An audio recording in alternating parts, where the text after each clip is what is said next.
Halo Sobat Master, kembali lagi dalam video 45 menit tembus 15 soal. Kali ini bareng dengan aku Master Afrizal, kita akan membahas untuk edisi Matematika 2A dan 2C. Nah, soal akan aku kutip satu persatu, lalu kita akan ulik pembahasannya. Oke, kita akan ambil soal yang pertama.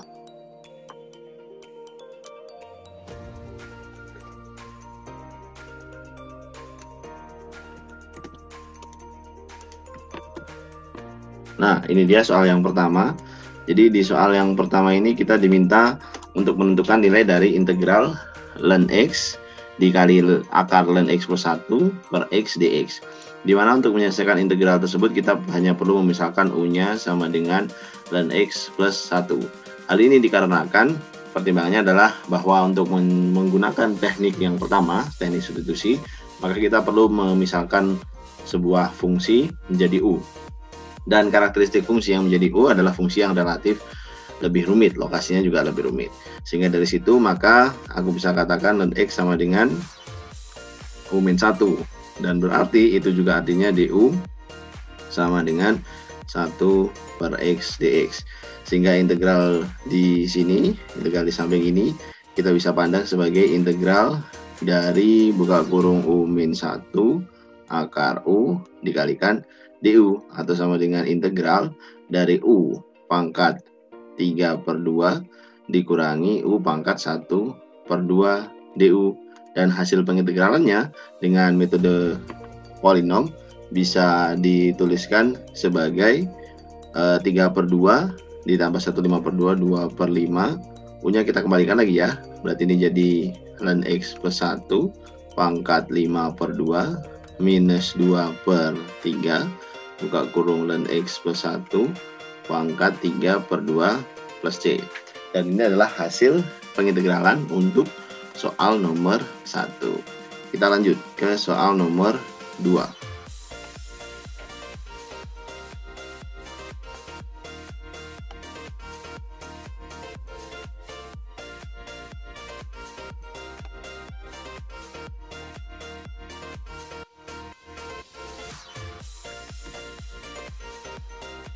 Nah, untuk soal nomor 2 ini bisa teman-teman saksikan bahwa kita diminta sekarang untuk menentukan integral. Integral dari apa?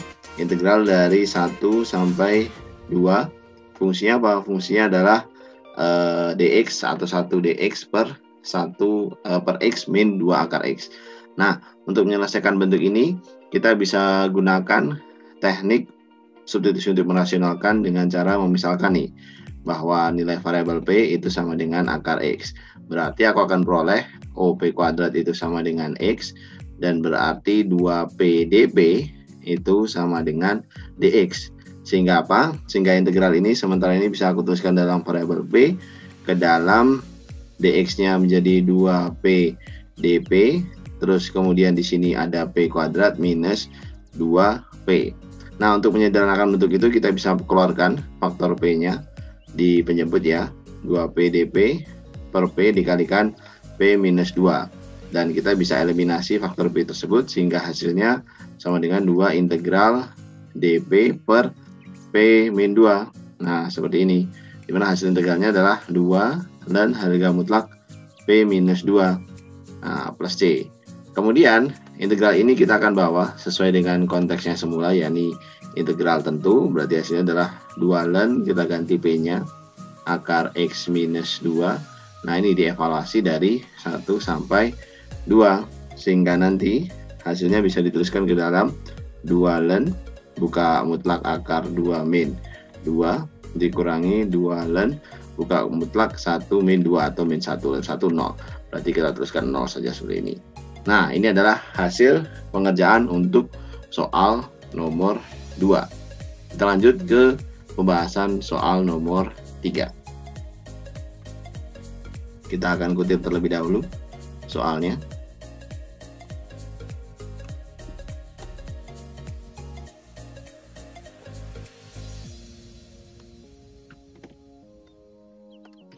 Oke, ini adalah soal nomor 3.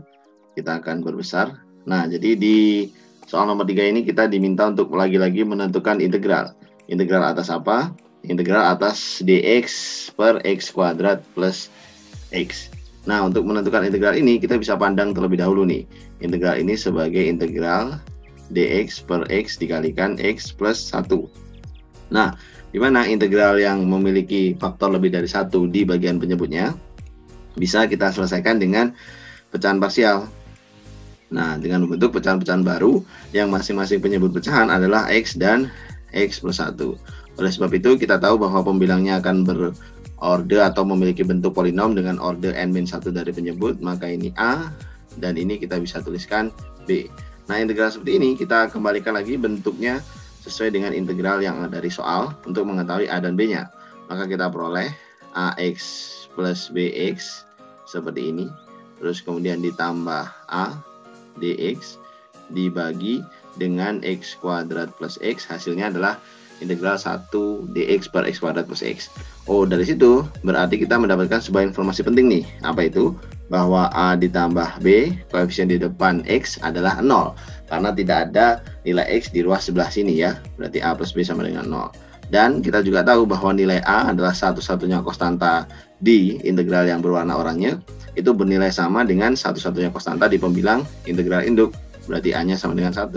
Dengan demikian, nilai B yang tepat adalah sama dengan min 1. Oh, berarti integral yang ada di soal boleh nih kita pandang sebagai integral 1 per x minus 1 per x plus 1 dx.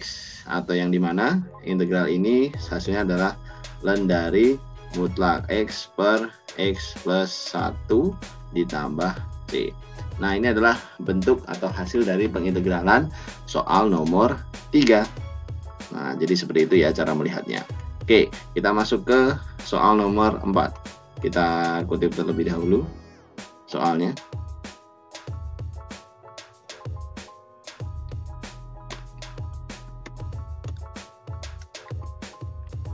Oke, di soal nomor 4 kali ini kita diminta untuk memeriksa nilai. Nah, nilai apa yang diperiksa? Ternyata adalah nilai limit. Oke, kita akan coba pindahkan nilai limitnya. Limit apa itu, Kak? Limit x mendekati 0 dari e pangkat x min 1 min x per x kuadrat. Langkah pertama ketika kita menemukan bentuk limit seperti ini adalah langsung kita substitusikan nolnya. Maka bentuk yang atas ini akan mendekati 0 min 1 min 0 atau 0. Dan bentuk yang di bawah akan mendekati 0 juga. Sehingga secara agregat atau secara keseluruhan, bentuk ini akan mendekati 0 per 0. Nah, oleh sebab itu, mekanisme penyelesaiannya adalah dengan cara kita lopitalkan.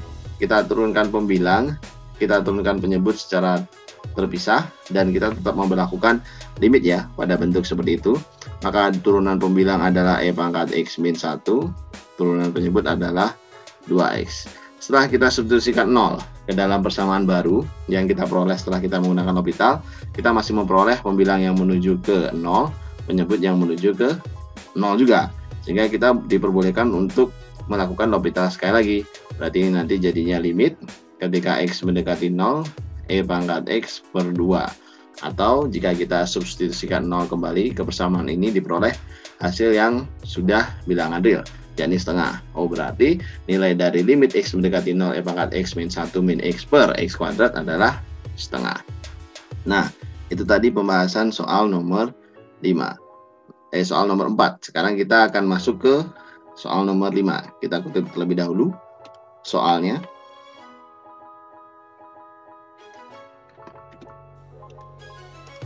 Nah, ini dia soalnya. Soal nomor 5. Nah, di mana di soal nomor 5 sepertinya kita berhadapan dengan limit lagi.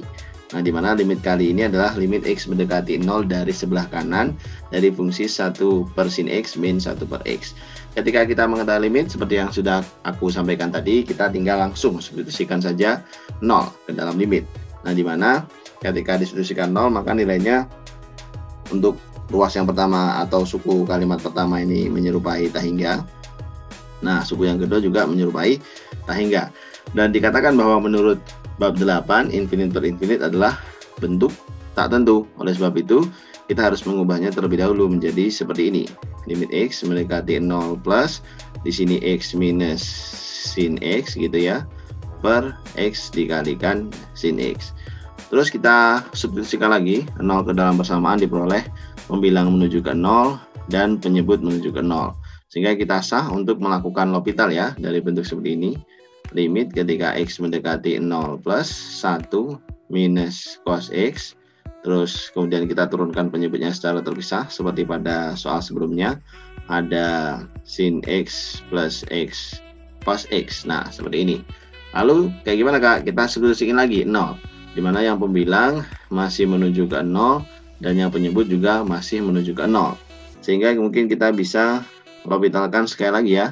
Berarti diperoleh limit ketika X mendekati 0 dari sebelah kanan, turunan pembilang adalah sin X seperti ini, turunan penyebut ada cos X plus cos X seperti ini, dikurangi X sin X. Nah, sepertinya hasilnya sudah bisa ditentukan nih dari persamaan ini. Oke, berarti kita tinggal substitusikan 0 lagi ke dalam persamaannya. Sin X ketika X mendekati 0, 0 per 1, ini nilainya 1, ini nilainya 0.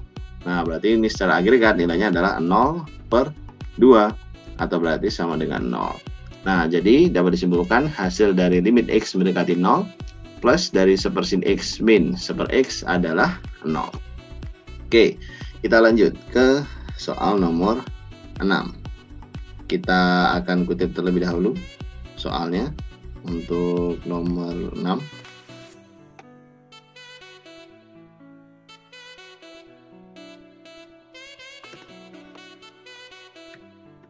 Oke, ini dia soal nomor 6. Nah, di soal nomor 6 ini kita diminta nih memeriksa apakah integral berikut konvergen atau divergen. Permasalahannya untuk menentukan integral tersebut konvergen atau divergen, maka kurang lebih bentuk integral ini adalah integral tak wajar. Nah, apa yang menyebabkan nilainya tak wajar?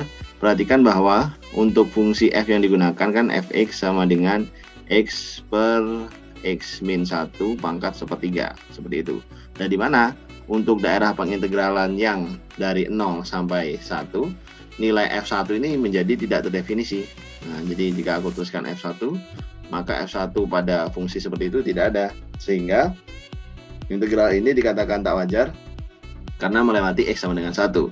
Oleh sebab itu kita harus potong dulu 0 sampai 1, X dx per X min 1, 1 per 3 ditambah integral 1 sampai 4, X dx per buka kurung X min 1, 1 per 3.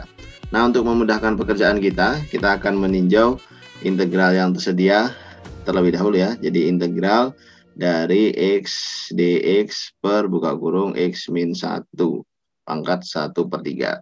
Dimana integral ini boleh kita tinjau sebagai integral. Nah, X min 1 ini kita bisa umpamakan sebagai U ya. Berarti yang di atas U plus 1, di sini du per U pangkat 1 per 3. Atau berarti sama dengan integral U pangkat 2 per 3 ditambah U pangkat minus 1 per 3 du.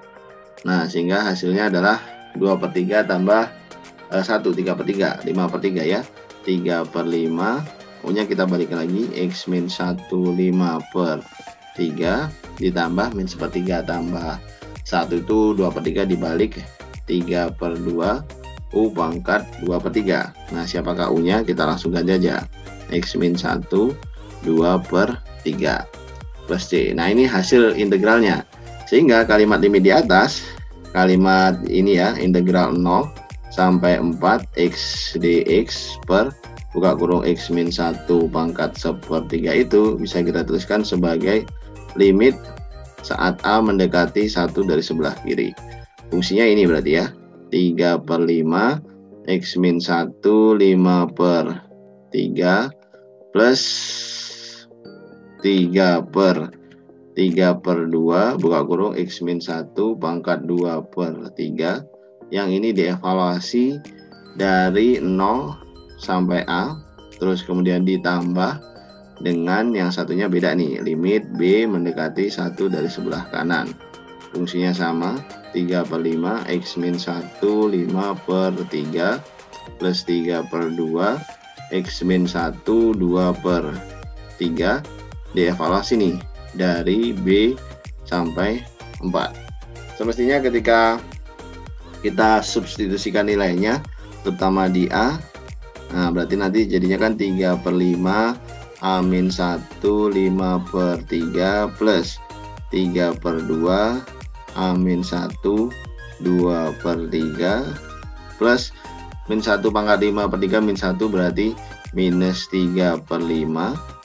Sorry ya, ini tandanya bukan plus tapi minus, buka kurung, -3/5 0 -1 -1 kuadrat 1 berarti 3/2 plus 3/2. Ini yang pertama. Nah, yang kedua, di sini sorry, kita harus tetap menyertakan limit ya. Limit ketika A mendekati 1 dari kiri. Yang belakang juga sama. Limit masih ada. B mendekati 1 dari kanan. Nah, yang di depan berarti ini angka ya, 3/5 dikalikan 3 pangkat 5/3 ditambah 3/2 dikalikan 3 pangkat 2/3 minus 3/5 buka kurung B-1 5/3 plus 3/2 B-1 2/3. Nah, seperti ini. Dan hasil-hasil pengintegralan atau hasil-hasil menarik limit untuk bentuk seperti ini itu adalah 0 ya, ketika A-nya mendekati 1. Begitu pula dengan bentuk seperti ini, 0. Sehingga hasil integralnya hanya bisa dituliskan seperti ini. Berarti sama dengan hasilnya ya, 3/5 dikurangi dengan 3/2 ditambah. Nah, kalimat seperti ini tinggal kita copy seluruhnya ya, gitu ya, kalimat segini. Nah, ini kita tinggal copy seluruhnya. Dan itu tadi adalah hasil pengintegralan atau hasil penarikan limit, maaf, untuk soal nomor 6. Nah, kita lanjut ke soal berikutnya. Berarti sekarang soal nomor 7. Kita akan kutip terlebih dahulu soalnya.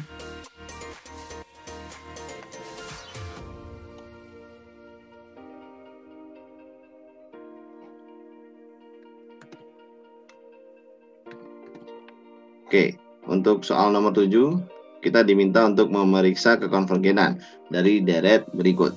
Pertama-tama aku ingin menggunakan uji banding limit, di mana aku akan pilih sigma Bn atau deret pembanding adalah sigma 1/n. Di mana deret ini adalah deret P dengan P sama dengan 1. Nah, di mana dia deret yang pasti divergen. Mengapa aku pilih ini? Karena aku ingin memudahkan penyelesaian atas kalimat L, di mana L adalah limit n mendekati tak hingga kalimat asalnya n/n kuadrat plus n plus 3 dibagi dengan 1/n, atau berarti sama dengan limit lagi ketika n mendekati tak hingga n kuadrat per n kuadrat plus n plus 3, di mana hasil limit ini nanti adalah sama dengan 1.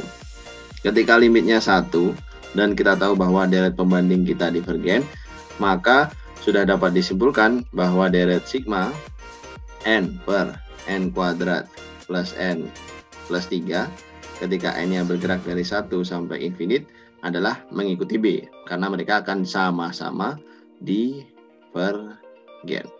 Nah, berarti kekonvergenan dari deret sigma n per n kuadrat plus n plus 3 adalah divergen. Nah, itu jawaban untuk soal nomor 7. Nah, untuk soal nomor 8 sekarang. Kita akan kutip terlebih dahulu soalnya.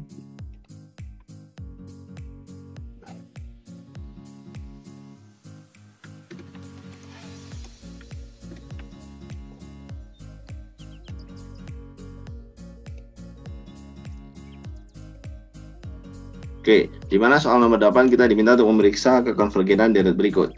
Apakah akan konvergen mutlak, konvergen bersyarat, atau divergen. Kalau dari bentuknya, dari apa yang ditanyakan oleh soal, maka bentuk ini kita sebut sebagai deret ganti tanda. Nah, di mana deret ganti tanda itu untuk menentukan kekonvergenannya, kita bisa gunakan sigma mutlak U. Jadi bentuk seperti ini kita katakan sigma dari UN. Nah, kita terus akan mencari bentuk yang dinamakan sebagai sigma mutlak UN. Sigma mutlak UN adalah bentuk deret baru yang dibentuk dengan cara menghilangkan pengganti tandanya, di mana satu-satunya pengganti tandanya kan -1 pangkat n, di mana nanti kalau n ganjil minus, n genap plus, n ganjil minus, dan seterusnya. dan seterusnya. Berarti ini kita bisa tuliskan sigma n sama dengan 1 sampai infinite dari 1 per n pangkat 3. Dikatakan bahwa jika sigma mutlak n mutlak un itu deret yang konvergen, maka secara keseluruhan sigma un adalah konvergen juga, di mana deret ini adalah deret yang sudah kita kenali pasti, yaitu deret P dengan nilai P yang sama dengan 3, di mana deret seperti ini adalah sebuah deret yang sudah pasti konvergen. Nah, karena dia sudah pasti konvergen, maka kita tinggal masuk ke kalimat konklusi. Jadi, karena sigma mutlak UN itu konvergen, nah, maka secara tidak langsung sigma UN atau sigma min 1 pangkat n per 3, n pangkat 3. Nah, seperti ini dari n sama dengan 1 sampai infinite adalah juga pasti konvergen mutlak. Nah, seperti itu. Konvergen mutlak. Oke, itu tadi adalah jawaban untuk soal nomor 8. Sekarang kita masuk untuk mengutip soal berikutnya. Nah, untuk soal nomor 9.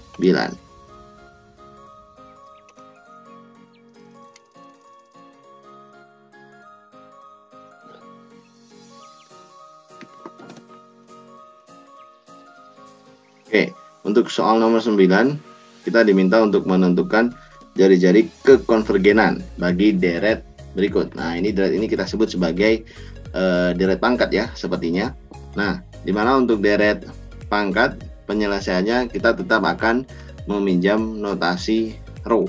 Nah, rho ini adalah limit ketika n mendekati tak hingga dari ungkapan an plus 1 per an, dan dalam kondisi mutlak ya. Nah, berarti rho ini nanti sama dengan limit n mendekati tak hingga dari an plus 1. Berarti ini mutlak n plus 2 faktorial buka kurung x plus 1 pangkat n plus 1 seperti ini dibagi dengan n plus 1 faktorial dikalikan x plus 1 pangkat n. Nah, kayak gitu. Atau dimana bentuk tersebut ekuivalen dengan limit n mendekati tak hingga dari buka kurung n plus 2. Nah, ini dalam kondisi mutlak dikalikan dengan mutlak x plus 1. Nah, dikatakan bahwa ketika n mendekati tak hingga, maka bentuk yang di sebelah sini itu akan bernilai tak hingga. Sementara kita diminta untuk menentukan jari-jari kekonvergenan itu adalah dengan cara memaksa. Memaksa agar apa, Kak? Memaksa agar nilai rho-nya kurang dari 1. Dan kemudian kita akan cari x sehingga membuat rho-nya kurang dari 1. Dimana dari kalimat rho yang seperti ini dinilai ruas suku atau setengah kalimat pertama nilainya sudah tak hingga nih. Maka bagaimana cara kita membuat nilai mutlak dari x plus 1 sama dengan 0? Nah, itu berarti bisa dibuat dengan cara mutlak x plus 1 itu langsung sama dengan 0. Karena apa? Karena kalau 0 maka akan membuat nilai rho-nya pasti 0. Rho 0 adalah rho yang paling mutlak kurang dari 1. Nah, sehingga karena kita ingin bikin nilai x plus 1 dimutlakin sama dengan 0, ini sekaligus kita memberikan konsekuensi bahwa x yang kita pilih harus min 1. Agar apa? Agar deret sigma n plus 1 faktorial dikalikan x plus 1 pangkat n itu jadi deret yang konvergen. Nah, seperti itu. Berarti jika ditanya jari-jari kekonvergenan, maka karena jari-jari kekonvergenan itu pengertiannya adalah berapa panjang selang dari sekumpulan nilai x yang membuat fungsi konvergen dan x yang membuat deret tersebut konvergen hanya satu buah nilai, maka jari-jari kekonvergenannya sama dengan 0. Nah, itu jawaban untuk soal nomor 9. Nah, sekarang kita masuk ke soal nomor 10. Kita akan kutip terlebih dahulu soalnya.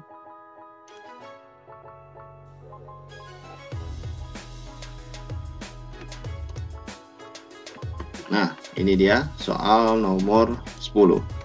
Nah, dimana untuk soal nomor 10 kita lagi-lagi diminta untuk memeriksa kekonvergenan deret. Nah, deret yang diklaim kali ini adalah deret collapsing.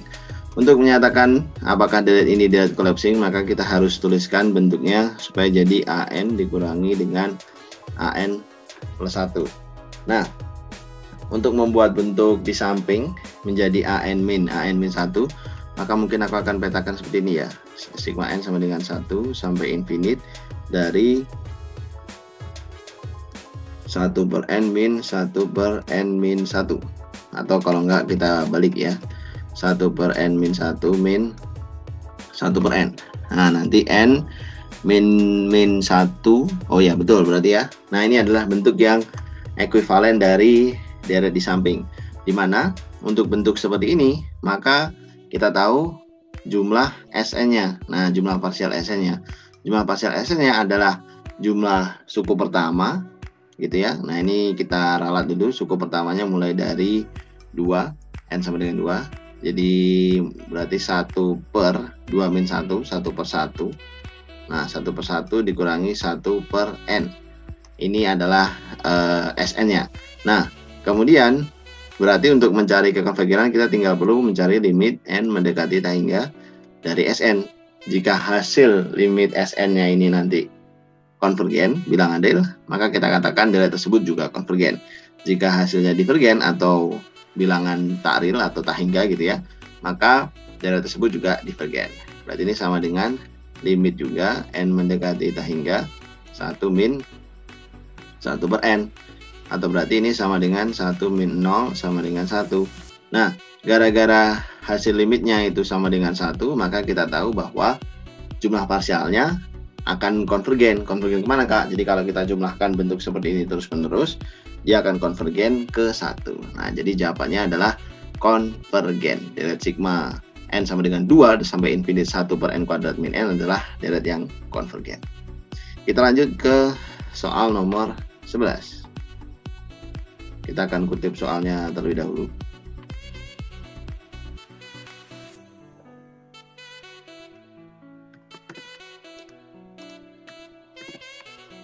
Oke, ini soal untuk nomor 11.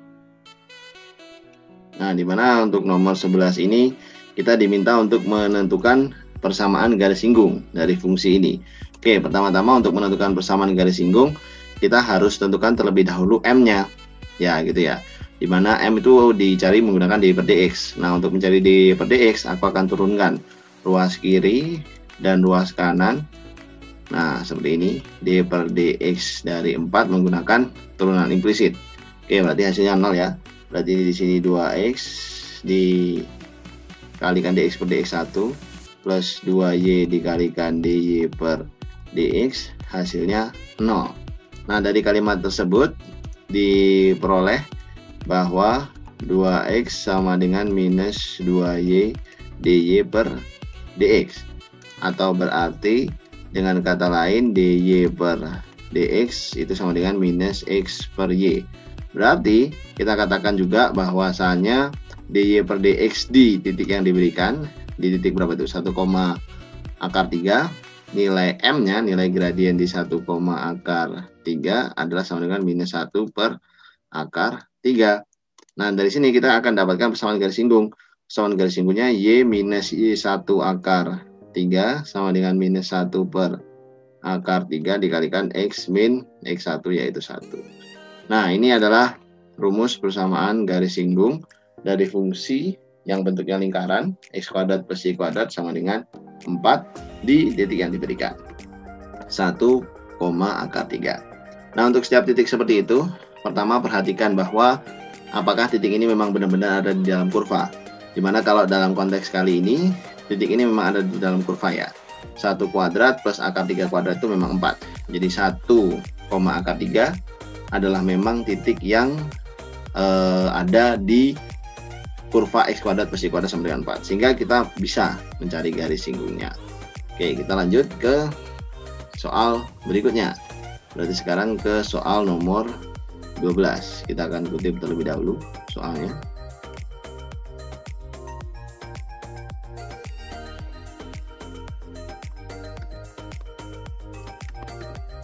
Oke, ini adalah soal nomor 12. Nah, untuk soal nomor 12 kita disuruh menentukan turunan bagi fungsi berparameter Y sama dengan S per T ketika X sama dengan ST. Nah, untuk menentukan dy per dx dari fungsi parameter, kita cukup memandang menurunkan dy per ds atau dx per ds. Nah, seperti ini. Jadi dengan asumsi kita mencoret nilai ds-nya, ya kita bisa menentukan dy per dx. Berarti dy per dx bisa juga dituliskan sama dengan dy per ds turunan y terhadap s, yaitu 1 per t per dx per ds itu adalah t, atau berarti sama dengan 1 per t kuadrat. Nah, ini adalah bentuk dy per dx dari fungsi berparameter s dan t. Oke, seperti itu. Itu cara melihat fungsi berparameter. Jadi untuk setiap fungsi berparameter tentu dia memiliki lebih dari satu parameter fungsi ya. Bisa kadang S, kadang U, kadang mungkin V gitu ya. Dan kita anggap berarti di dalam kasus ini variabelnya adalah variabel S saja. Dan T ini kita anggap sebagai konstanta ya. Jadi kita lengkapkan deskripsinya. T ini adalah bilangan real. Karena kalau multivariabel kita nanti masih akan membahas di bab 12. Jadi kita anggap T-nya adalah konstanta. Oke, kita lanjut ke soal nomor 13. Kita akan kutip soalnya terlebih dahulu.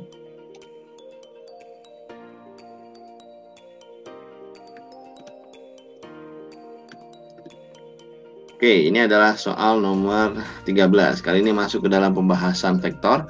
Kita diminta nih untuk menentukan semua vektor yang tegak lurus dengan vektor 1, 0, min 2, dan 0, 1, 1. Misalkan vektor yang aku katakan tegak lurus itu adalah vektor A, di mana nilainya A1, A2, A3, seperti ini. Nah, kayak gini. Berarti aku bisa katakan kedua vektor yang tegak lurus itu memenuhi prinsip hasil dot product antara kedua vektor tersebut hasilnya 0. Berarti perkalian vektor seperti ini 1, 0, min 2 dengan vektor A1, A2, A3 itu hasilnya berarti A1 min 2 A3 sama dengan 0. Sehingga aku bisa juga simpulkan bahwa A1 itu sama dengan 2 A3. Kemudian yang berikutnya juga sama. Berarti hasil perkalian dengan vektor 0, 1, 1 seperti ini.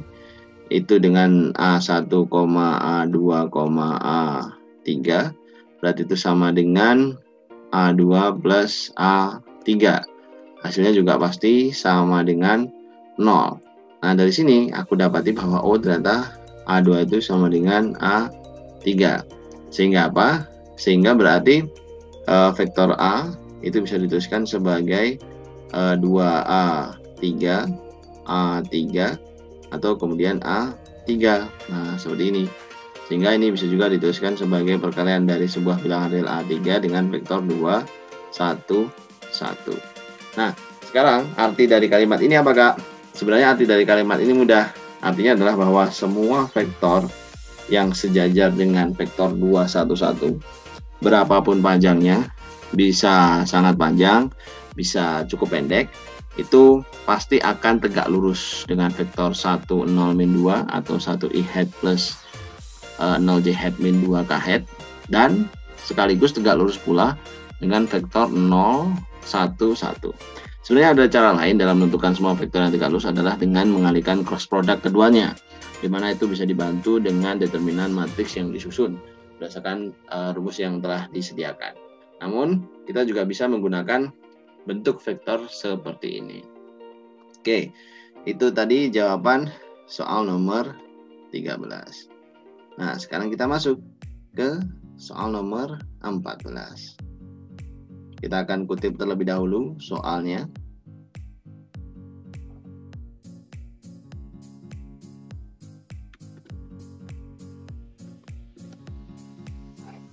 Oke, berarti soal nomor 14 lagi-lagi masih membahas terkait dengan vektor sepertinya. Nah, di mana pertanyaannya adalah kita disuruh memeriksa nih, apakah vektor 13, 2, 11 dan 0, min 11, 2 adalah dua vektor yang saling ortogonal atau tidak. Istilah ortogonal sama dengan sebelumnya menggambarkan ketegaklurusan. Jadi kedua vektor yang tegak lurus pasti memenuhi premis berikut ya. Vektor A dikalikan dot dengan vektor B pasti hasilnya 0. Sehingga dari kalimat ini berarti aku ingin mengalihkan sekarang antara vektor minus 13, 2, 11 dengan vektor 0, minus 11, dan 2. Dimana hasil perkaliannya berarti sama dengan 0, minus 22, plus 22. Atau hasilnya 0. Nah, dengan hasil 0 ini, maka sekaligus kuat kesimpulan kita bahwa oh ternyata vektor minus 13, 12, 11 itu akan ortogonal atau saling tegak lurus dengan vektor 0, min 11, dan 2. Hal ini dikarenakan kalau dari strukturnya memang nilai cos theta antara keduanya, kalau kita ingin cari dengan aturan cos theta sama dengan vektor A dikalikan vektor B dibagi panjang vektor A dikalikan panjang vektor B, maka nilai cosnya ini nanti akan sama dengan 0. Gara-gara apa? Gara-gara A dot B-nya tadi sama dengan 0. Nah, itu adalah cara tersingkat untuk kita menentukan kedua vektor yang saling ortogonal. Kita akan masuk untuk mengutip soal nomor 15.